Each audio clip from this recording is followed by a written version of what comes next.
Unwanted hair గురించి మాట్లాడుకుందాం. మనలో చాలామంది అన్‌వాంటెడ్ హెయిర్ గురించి ఫీల్ అవుతూ ఉంటారు. ఈ అన్‌వాంటెడ్ హెయిర్ అనేది అప్పర్ లిప్ కానీ, ఫుల్ ఫేస్ కానీ, ఫుల్ బాడీ గూడా కొంతమందికి చాలా థిక్, హెవీ గ్రోత్ అనేది ఉంటూ ఉంటుంది. సో, ఇది ఏంటి అంటే చాలా సార్లు మనకు చాలా చిరాకుగా ఉంటుందనమాట. సో, దీనికోసం ఏదైనా డ్రెసెస్ వేసుకోవడానికి కూడా ఇబ్బంది పడుతూ ఉంటారు పిల్లలైతే గనక. సో, దానికోసం వాళ్ళేం జేస్తారంటే షేవ్ జేసేయడము, టెంపరరీగా వాక్స్ చేయడము, లేదంటే కొన్ని ప్రొడక్ట్స్ అప్లై చేసి హెయిర్ రిమూవ్ చేయడం ఇట్లాంటివి చేస్తూ ఉంటారు.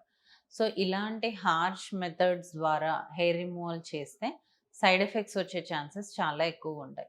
అన్ అన్ చాలా మందికేంటంటే అలాంటి ప్రొసీజర్స్ చేసిన తర్వాత కొన్ని పొక్కులు రావడము, యాక్నీ లాగా రావడము, ఇన్ఫెక్షన్స్ రావడము, పిగ్మెంటేషన్స్ రావడం ఇవి చూస్తూ ఉంటాము.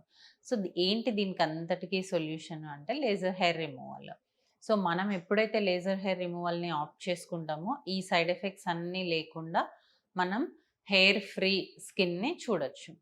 ఈ లేజర్ హెయిర్ రిమూవల్‌లో ఏమవుతుందంటే, లేజర్‌ని మనం స్కిన్ పైన పాస్ చేస్తూ ఉన్నప్పుడు ఎక్కడైతే హెయిర్ ఫాలికల్ ఉంటుందో, అక్కడ ఈ లేజర్ అటాక్ చేసి ఫస్ట్ మెలనిన్‌ని బర్న్ చేసి, ఆ హెయిర్‌ని గ్రో అవ్వకుండా చేస్తుంది.